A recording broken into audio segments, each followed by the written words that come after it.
Lléveselo, por favor, antes de que muera en mis brazos, gritó con la voz rota una niña de apenas 10 años mientras la nieve le cubría el cabello como una lápida blanca. La escena se detuvo como si el invierno contuviera el aliento. Un millonario con el rostro endurecido por los años y los negocios, una niña arrodillada a sus pies temblando, y un bebé en sus brazos con los labios amoratados. Nadie entendía por qué esa criatura estaba allí, sola, suplicando a un desconocido por el destino de su hermano. Nadie, excepto ella. Porque Valeria ya había perdido demasiado. Y esta vez no pensaba ver morir a nadie más. Había aprendido a caminar sola cuando las baldosas de la ciudad le quemaban los pies y el hambre le perforaba el estómago como un clavo invisible. No sabía de fechas ni feriados, solo reconocía los días por el nivel de frío y la intensidad del dolor. Valeria había enterrado a su madre con la mirada, sin tumba, sin flores. La fiebre se la llevó una madrugada sin previo aviso, como tantas cosas en su vida. Desde entonces, solo quedaban ella y Emiliano, un bebé de 7 meses que apenas conoció la risa de su madre y que aprendió a callar antes que a llorar, porque hasta el llanto era un lujo en la calle. Valeria envolvía a Emiliano en trapos que otros tiraban, lo acunaba con cuentos que se inventaba para no volverse loca y, cada noche, le cantaba una nana que su madre le había susurrado una vez, cuando aún existía el calor en sus vidas. No había cobijas, solo cartones mojados. No había platos calientes, solo sobras frías que peleaba con gatos callejeros. No había infancia.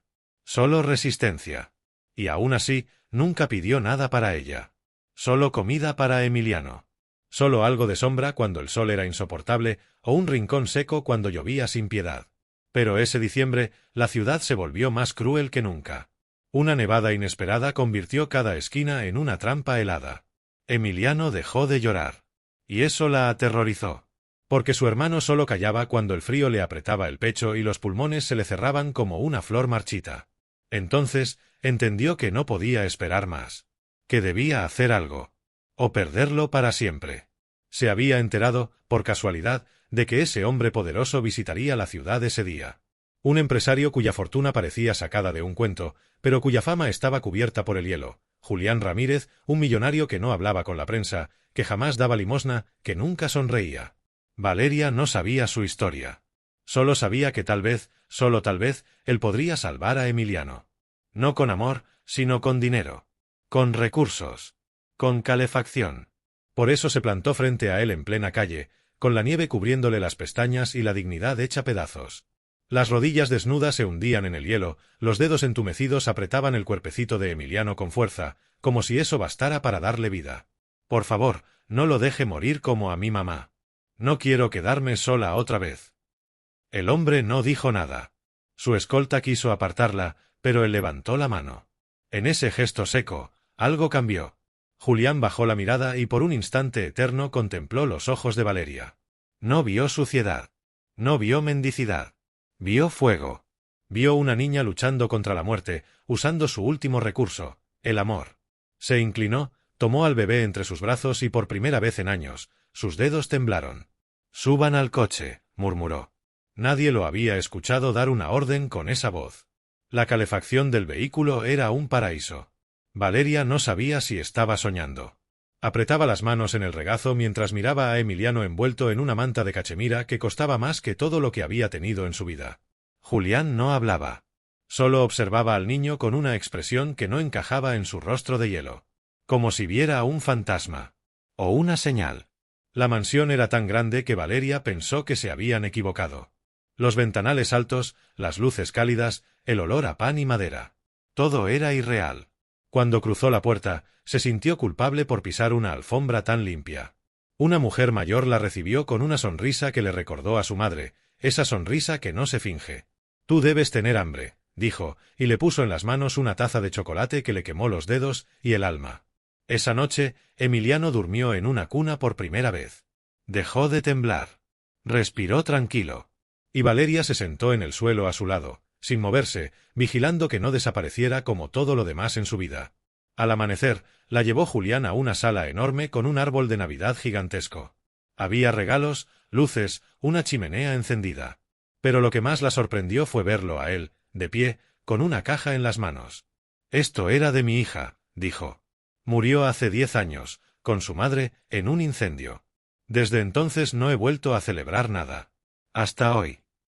Valeria lo miró sin entender del todo. Ella también tenía tu edad, añadió él. Y cuando te vi arrodillada en la nieve, supe que mi hija me estaba hablando. A través de ti. Esa fue la primera vez que Valeria vio llorar a un adulto. Y entendió que el dolor no distingue de trajes ni cuentas bancarias. Pero lo que vino después nadie lo esperaba. Durante días, Valeria no preguntó nada. Simplemente observaba. Caminaba por la casa en silencio, como si temiera despertar una ilusión demasiado hermosa para ser cierta. Cada rincón tenía cuadros de una niña que sonreía, que bailaba, que cantaba. Una niña que ya no estaba. Julián los miraba con una mezcla de culpa y ternura. Nunca hablaba de ella salvo cuando el silencio lo obligaba, y entonces su voz se quebraba como el hielo bajo el peso de un recuerdo.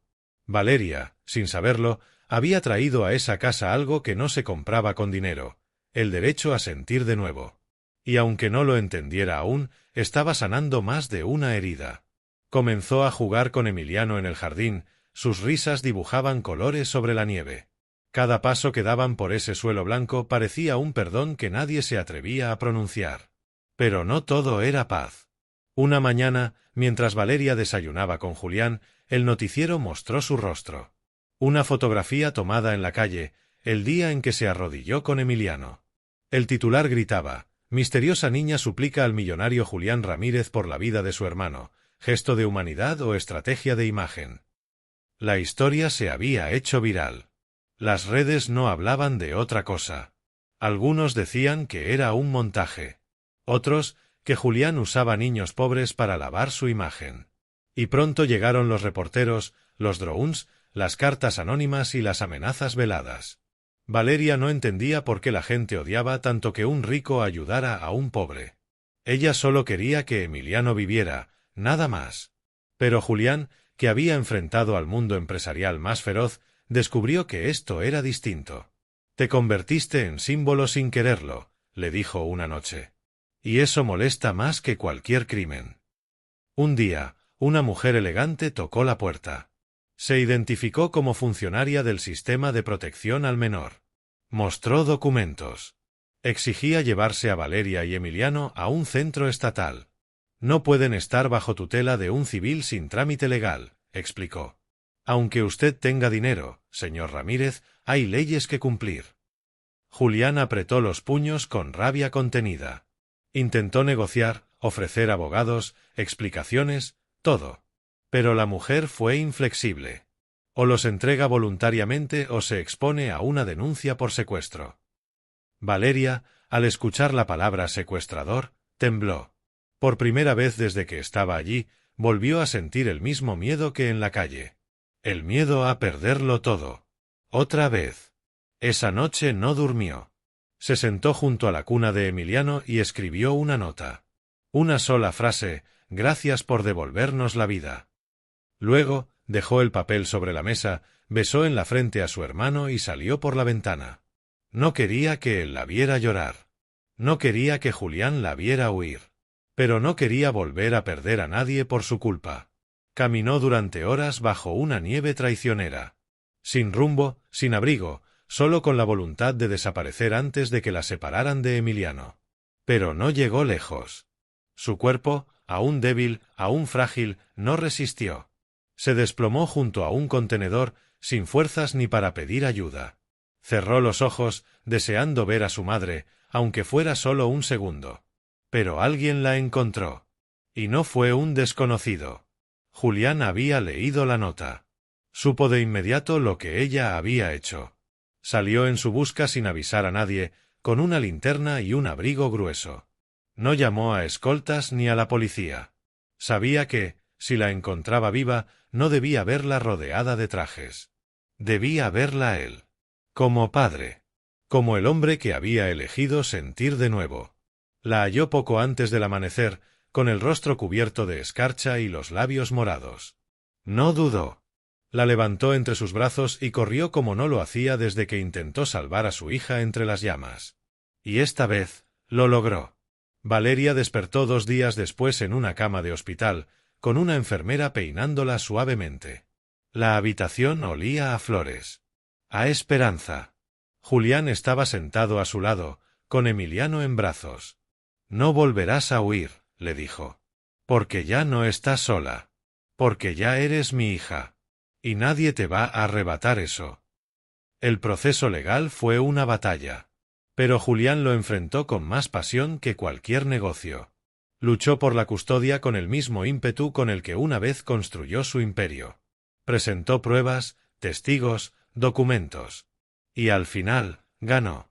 No por su dinero, sino por su verdad. Porque la jueza, al ver a Valeria correr a sus brazos al entrar en la sala, entendió que ningún sistema podía negar lo evidente. Ellos ya eran familia. Pasaron los años. Valeria creció entre libros, canciones y tardes de chocolate caliente. Emiliano aprendió a hablar, a correr, a soñar. Y Julián, que una vez fue un nombre temido en las portadas financieras, se convirtió en leyenda por razones distintas, por haber salvado 2 vidas cuando todos esperaban que pasara de largo. Cada Navidad, frente al mismo árbol donde empezó todo, Valeria colgaba una pequeña campana de cristal. Era la única que no brillaba. Pero cuando la tocaba, su sonido era distinto. Era puro. Era el eco de aquel día en que una niña enfrentó al invierno con el corazón y encontró en la nieve no solo a un millonario, sino a su verdadero hogar. A veces, en medio de esas noches tranquilas, Valeria se asomaba a la ventana y observaba la ciudad dormida. Aún había niños bajo puentes. Aún había historias sin final feliz. Y entonces escribía cartas.